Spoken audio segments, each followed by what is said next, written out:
Assalamualaikum warahmatullahi wabarakatuh. Allahumma sholli ala Sayyidina Muhammad wa ala ali Sayyidina Muhammad.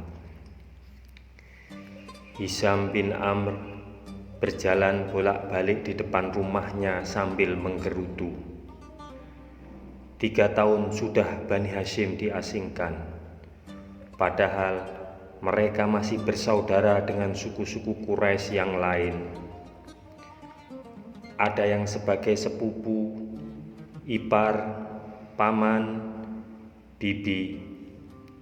Kalau saja tidak ada aku dan beberapa orang lain yang suka menyelundupkan makanan dengan diam-diam, Bani Hashim tentu sudah kelaparan. Sudah saatnya aku harus berbuat sesuatu. Dengan tekad demikian, Hisham bin Amr pergi menemui sahabatnya, Zuhair bin Umayyah. Zuhair adalah anggota Bani Makhzum, tapi bibinya adalah Atiqah binti Abdul Muthalib dari Bani Hashim. Zuhair, tegur Hisham, aku heran engkau masih bisa tenang menikmati makanan, pakaian dan lainnya. Padahal engkau tahu keluarga ibumu dikurung sedemikian rupa hingga tidak boleh berhubungan dengan orang lain, tidak boleh berjual beli, tidak boleh saling menikahkan. Aku bersumpah kalau mereka itu keluargaku dari pihak ibuku, keluarga Abdul Hakam bin Hisham, lalu diajak untuk mengasingkan mereka, tentu aku tolak mentah-mentah. Zuhair terperangah. Sebetulnya sudah lama sekali persoalan ini meresahkan hatiku, kata Zuhair kemudian. Jadi apalagi yang kau tunggu? Tanya Hisham. Keduanya pun sepakat untuk bersama-sama membatalkan piagam kejam itu. Namun itu tidak cukup. Mereka harus mendapat dukungan juga dari yang lain. Kemudian secara rahasia malam itu juga mereka menemui Mut'im bin Abdi dari Bani Naufal,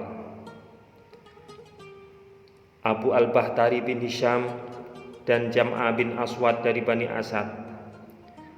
Kelima orang itu membulatkan tekad untuk membatalkan piagam yang telah 3 tahun dipasang di dinding Ka'bah. Esok harinya, Zuhair mengelilingi Ka'bah 7 kali seraya berseru, "Hai penduduk Mekah, kamu sekalian enak-enak makan dan berpakaian, padahal Bani Hashim binasa, tidak bisa membeli atau menjual sesuatu pun.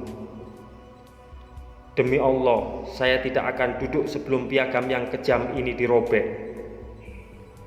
Ketika itu, Abu Jahal berada tidak jauh dari tempat Zuhair. Dengan cepat datang menghampiri sambil berteriak, "Engkau pendusta! Demi Allah, piagam itu tidak boleh dirobek. Jika Zuhair engkau sebut pendusta, engkau jauh lebih pendusta," balas Jam'ah bin Asad. "Sebenarnya dulu pun saat piagam itu ditulis, kami tidak rela." "Jam'ah benar," dukung Abu al-Bakhtari. "Dulu kami tidak rela terhadap penulisan piagam itu dan kami pun tidak ikut menetapkannya."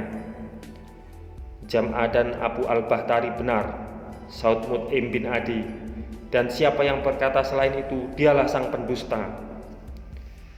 Kami menyatakan kepada Allah untuk membebaskan diri dari piagam itu dan apa yang tertulis di dalamnya.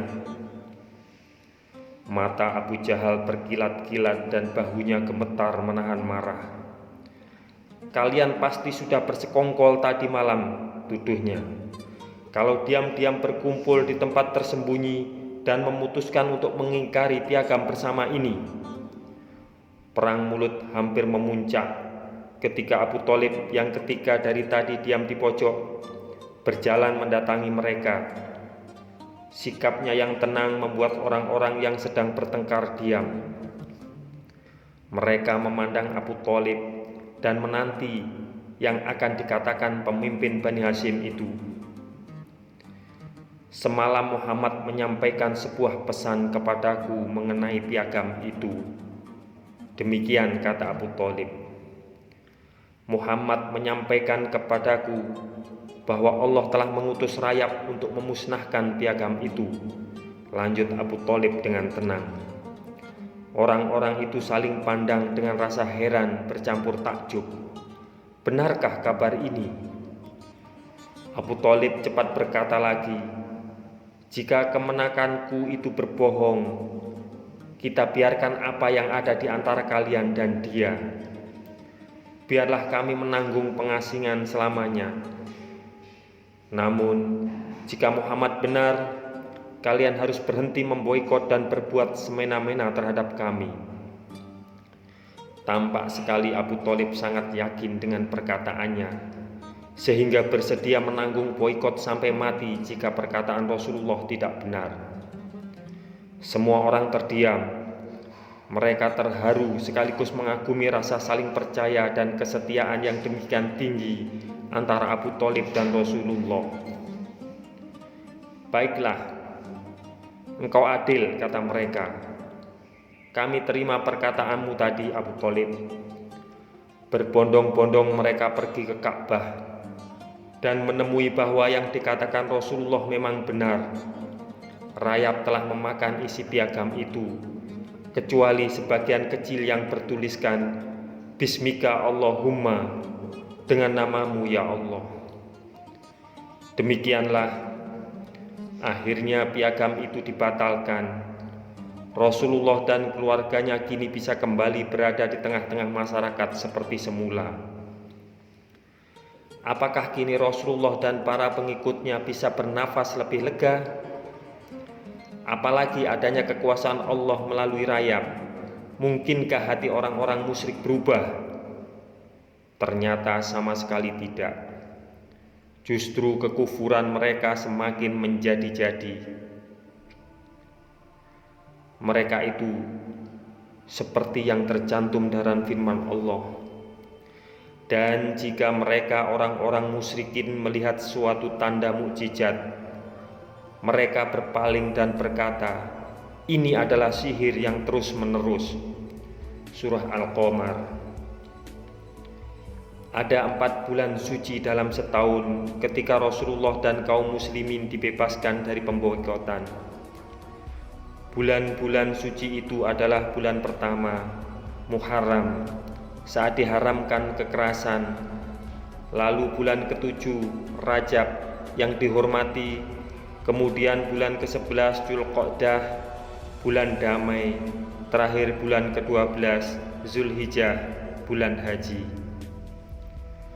Bulan-bulan suci itulah dimanfaatkan Rasulullah untuk semakin giat berdakwah selama pemboikotan. Semoga kisah ini bermanfaat untuk kita semua. Wassalamualaikum warahmatullahi wabarakatuh.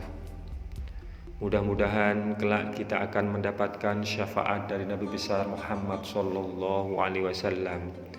Amin, amin, amin ya rabbal alamin.